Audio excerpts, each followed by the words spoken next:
అమ్మ వైకుంఠ ఏకాదశి ప్రాముఖ్యత ఏంటి? ఏమి చేయాలి ఆ రోజు? ఏమి చేయకూడదు? అనే విషయాలు ఒకసారి చెప్పండి. శ్రీ మహాగణాధిపతే నమః.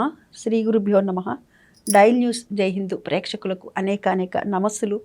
మమ్మల్ని దీవిస్తున్న ప్రతి ఒక్కరికి కూడాను ప్రత్యేక ధన్యవాదాలు. మా వైకుంఠ ఏకాదశి ధనుర్మాసంలో వచ్చేటటువంటి ఏకాదశి ఇది. పరమ పవిత్రమైనటువంటి రోజు. ఈ రోజున మనకి సంవత్సరానికి 24 ఏకాదశులు వస్తాయి. అంటే నెలకి 2. ఒకటి శుక్లపక్షంలో వచ్చేటటువంటిది అయితే రెండవది కృష్ణపక్షంలో వచ్చేది. 12 రోళ్ళ 24. ఎప్పుడైనా మనకి అధిక మాసం వచ్చినట్లయితే మరొక 2 కలిసి వెరసి 26 ఏకాదశులు వస్తాయి.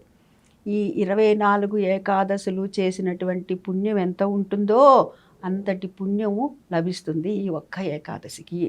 అందుకని ఈ రోజున స్వామివారిని శక్తానుసారంగా అర్చించిన, పూజించిన, దర్శించిన అత్యంత ఫలప్రదము, పుణ్యప్రదము అని పెద్దలు చెప్తూ ఉంటారు. అయితే ఏకాదశికి మీరు అడిగారు వైకుంఠ ఏకాదశి అనే పేరు అని. అంటే స్వామివారు ఎక్కడుంటాడు? విష్ణుమూర్తి వైకుంఠంలో ఉంటారు కదా. ఆ వైకుంఠ ద్వారాల దగ్గర ఎదురు చూస్తూ ఉంటారట. ఎవరు? 3 దేవతలందరూ కూడా ఎదురు చూస్తూ ఉంటారట. అలాగే 33 కోట్ల దేవతలు ఎదురు చూసినట్లుగానే మనమందరం కూడా స్వామి ఎప్పుడు బయటకు వస్తారా, ఎప్పుడు బయటకు వస్తారా, మనల్ని ఎప్పుడు అనుగ్రహిస్తారా అని చెప్పి 1000 కళ్ళతో ఎదురు చూస్తూ ఉంటాం అన్నమాట. అని ఈ రోజున ఈ వైకుంఠ ఏకాదశి రోజున స్వామివారిని దర్శించటం ముందు ముఖ్యం అన్నమాట. తర్వాత ఏకాదశి అనగానే ప్రతి ఏకాదశికి కూడాను ఒకటే నియమం, ఏకాదశ్యాం నిరాహార్యం. అంటే మనకి ఉపవాసం ఉండగలిగినంత వరకు ఉండటం, మన శరీరమాధ్యం కడుధర్మ సాధనం, మన శరీరం సహకరించినంత వరకు ఉండటం అన్నమాట. అది తర్వాత స్వామివారిని దర్శించేటప్పుడు కూడా చూడండి, మొట్టమొదటిగా స్వామిని ద్వారంలో నుంచి తీసుకొని వస్తూ ఉంటారు. వస్తూ ఉండగానే ఆ స్వామి చూపు మన వైపు పడాలి. అందుకని ఏం చేస్తాం మనము? కొబ్బరికాయ కొట్టి అక్కడ దాంట్లో కర్పూరం పెట్టి వెలిగిస్తాం. ఇట్లా వెలిగించి ఆ వెలుగులో స్వామిని చూస్తాం మనం. అంటే ఈ వెలుగులో నుంచి స్వామి నిన్ను మేము చూస్తున్నాము, నువ్వు నీ చూపు మా పైన పడేటట్టు చేయి స్వామి, మా ఇంట వెలుగు నింపు స్వామి అని చెప్పి సంకేతంగా మనం ఈ విధంగా చేస్తామన్నమాట. అయితే పక్క వాళ్ళ కాళ్ళ మీద పడినా కానీ చాలా చోట్ల చూస్తూ ఉంటాం అన్నమాట. పక్క వాళ్ళ కింద స్వామిని తీసుకొస్తూ ఉండగానే పక్క వాళ్ళ కాళ్ళు కానీ చేతులు కానీ ఇంకోటి కానీ కొడుతూ ఉంటారు. కానీ పక్కన ఎవరున్నారో మనం గమనించుకోవాలి. అది కూడా స్వామి చూస్తాడు. అంటే పక్క వాళ్ళని ఎలా చూస్తున్నారా వీళ్ళు, పక్క వాళ్ళ మీద కూడా ధ్యాస ఉందా లేదా వీళ్ళకి అనేటటువంటిది కూడా ఉంటుంది. స్వామివారిని దర్శించటం, ఈ విధంగా దర్శించినట్లయితే స్వామివారి యొక్క అనుగ్రహం మనకి కలుగుతుంది అని.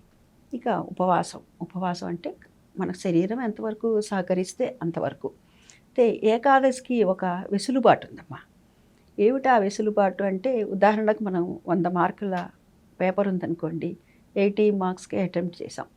అప్పుడు 80 మార్క్స్కే అటెంప్ట్ చేసామని మార్కులు వేయకుండా ఉండరుగా. ఆ 20 మార్క్స్ లేకపోయినా కానీ అదేవిధంగా మనం ఎంతవరకు ఉపవాసం ఉండగలిగితే అంతవరకు కూడా మనకి ఫలితం అనేటటువంటిది వస్తుంది. సాధారణంగా మటుకు 8 ఏళ్ల నుంచి 80 సంవత్సరాల వరకు ప్రతి వారు కూడా ఉపవాసం ఉండాలనే చెప్తారు. అది మనకు శాస్త్రం చెప్పే మాట, పెద్దలు చెప్పే మాటతో పాటుగా నేటి ఆధునికులు సైంటిస్టులు చెప్పే మాట కూడా అదే.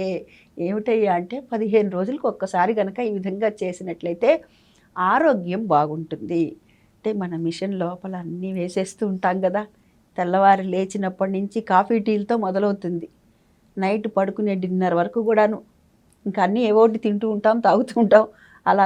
అందుకని చెప్పి ఈ మిషన్ ఎప్పుడు రన్ అవుతూ ఉంటుంది. దానికి కొంచెం మామూలుగా బయట మిషనరీ కూడా షట్ డౌన్ చేస్తారుగా, అదే విధంగా అనమాట.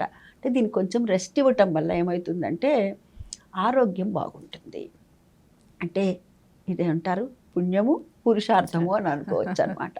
ఈ వైకుంఠ ఏకాదశిని ఈ విధంగా ఎవరైతే సద్వినియోగం చేసుకుంటారో వారికి ఆ స్వామివారి యొక్క, అమ్మవారి యొక్క అనుగ్రహం కలుగుతుంది.